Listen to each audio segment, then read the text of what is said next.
July 15th, welcome into Daily Cards Live here on ClaibsOnline.com. Matthew Roccio. That's Bob Ramsey. We're here to talk a little Cardinals baseball. Bob, how are you doing on this fine Friday? Doing very well at the Lake of the Ozarks, Ballparks National, and we've got a terrific softball tournament, girls fast pitch, and look, it's getting underway in just a little bit. So we're very excited, and summertime playing ball, couldn't be happier. Sounds like Rambo's going to get to see some actual offense tonight, something Cardinals fans were not treated to last night as they fell 4-0 to the Dodgers, kind of let that series slip away from their fingers when you consider where they were standing with the one game in hand and a 6-0 lead.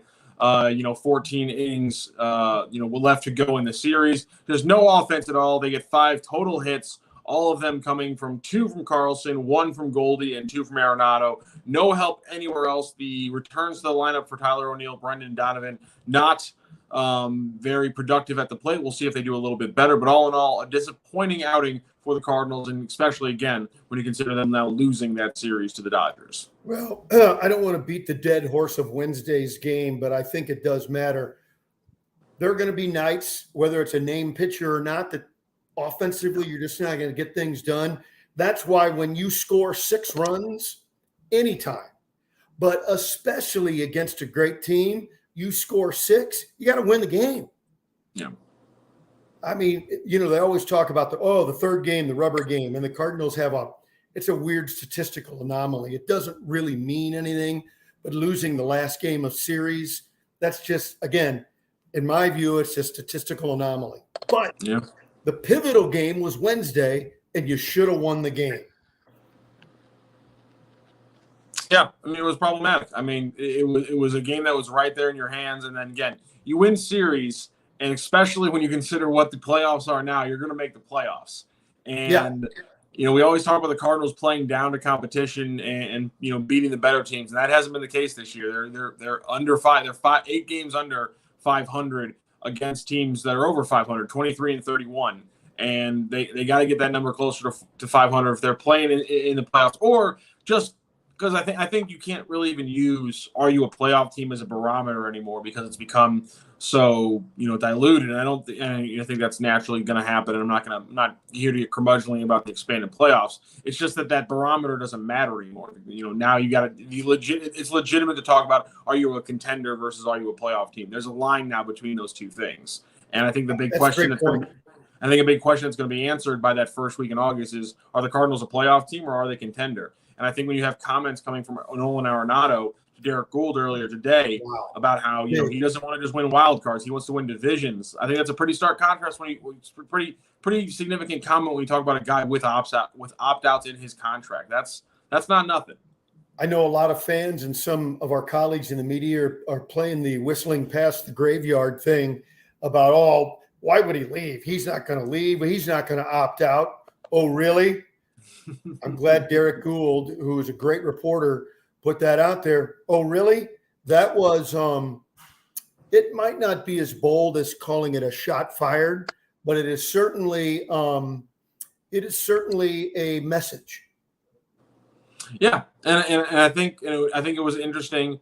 If we're just going to talk about something we talked about, carrying over something from yesterday's show.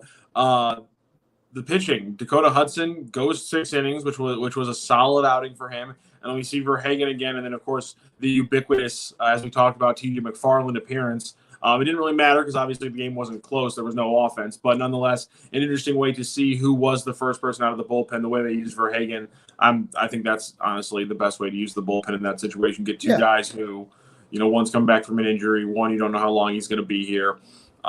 Just kind of a nothing game though. So maybe this last series before the first half can be a little bit more interesting. So let's talk about the Cincinnati Reds versus the St. Louis Cardinals tonight from Busch Stadium, 7:15. I'm not sure why the Cardinals lineup isn't updated on their website, but we have it here.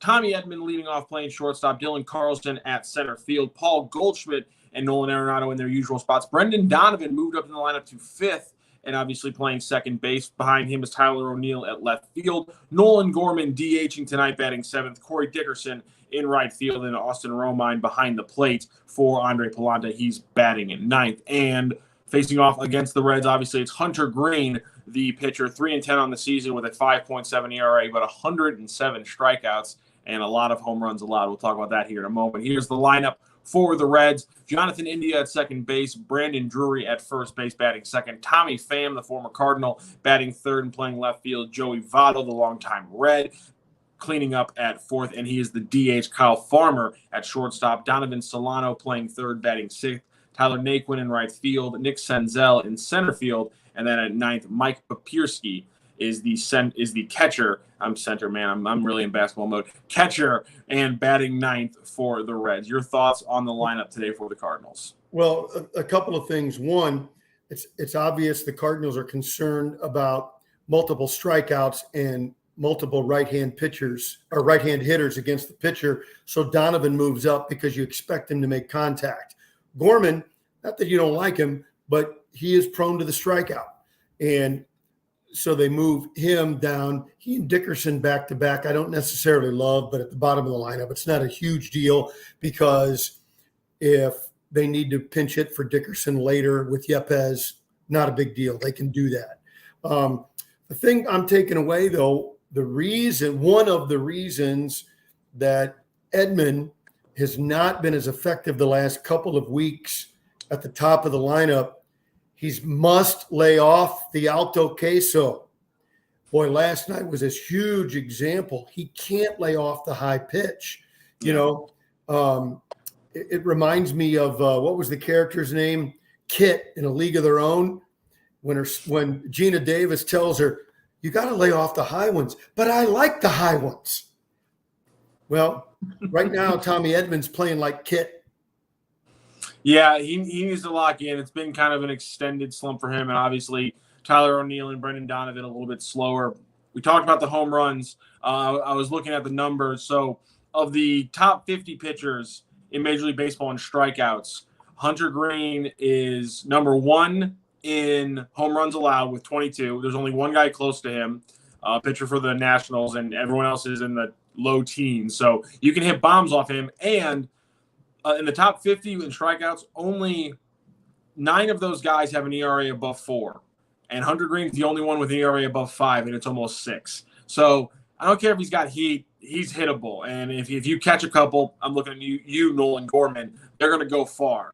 So especially if you get a favorable wind in Busch Stadium tonight. Yeah. So I expect them to get a couple bombs off this guy. The question then is going to be, does Andre Palante maybe bounce back from – well, not maybe – does Andre Palante bounce back from easily his worst start since he really became a starter in the rotation? That's the big question. This is going to be a high-scoring game, I think. The question is, so do the Cardinals, outscore the Reds? Always the question. And here's the thing. For fans who don't follow other teams very much, and that's a lot of them, don't get caught up in the Reds' record or their batting averages. Joey Votto will still do damage. Tommy Pham will do damage. India can still get on base and drive you crazy and do damage. Yep. Farmer can do damage. They can do damage if you're not on your game. Now, should you beat them? Should you be favored? Yes and yes. But it doesn't always go according to plan. I actually kind of want to check what the line is right now in this game. I think the Cardinals are pretty heavy favorite from what I saw earlier today. You would hope so. They're only 4 games above 500, and they've been playing a cake schedule a lot of the season. So I'm just saying. Is that overly harsh, or is that a fair assessment? Seemed a little bar conversation whiny. Give me another Budweiser. Sound like you and a buddy are hanging out in a bar. Was that bad? And give me another. That bad? Yeah. Was that bad? Yeah, it's a cake schedule. Let me tell you. Cardinals are minus 145 on the money line tonight. Let me tell you something. I covered ball. It's a tough racket. Throw back another drink. Give me another one. Yeah. I'm the unreasonable one. The 5 through 9 again is all hitting below the Mendoza line. But I'm the unreasonable one. That's on my fault. Half the lineup's hitting. Keep them coming, Barkeep. Half the lineup's not hitting their weight right now, but I'm the unreasonable one. My apologies. But look how much the bottom of the lineup has gained in the last week. It's gotten better, but then you have a game like last night where it's complete silence around everybody, but three of your four top hitters. No doubt. It's never been a consistent game from the offense, the pitching, everything at once. It's rarely been that in a game this year for the Cardinals, and that's been the annoying part. When the pitching gets right there, and for a while there, it got right. And it was propping up an offense that had gone quiet. Paul Goldschmidt, completely overshadowed, because June was so huge, is the fact that his July has been completely quiet. And the pitching staff was able to kind of get him through. And earlier in the season, when the pitching staff was struggling with the injuries and the bullpen wasn't what it is now, the offense was hitting the crap out of the ball. And they were losing games because the pitching couldn't lock it down. And just the inconsistency of the team from point A to point B through this season has been disappointing. And if July 4th was the new flag day, nothing really changed for me from June 1st to July 4th. It's just my problems went from this pitching staff's completely, backwards to this offense is completely quiet. And I don't know how to fix it. So it's not even like problems being fixed. It's just being replaced.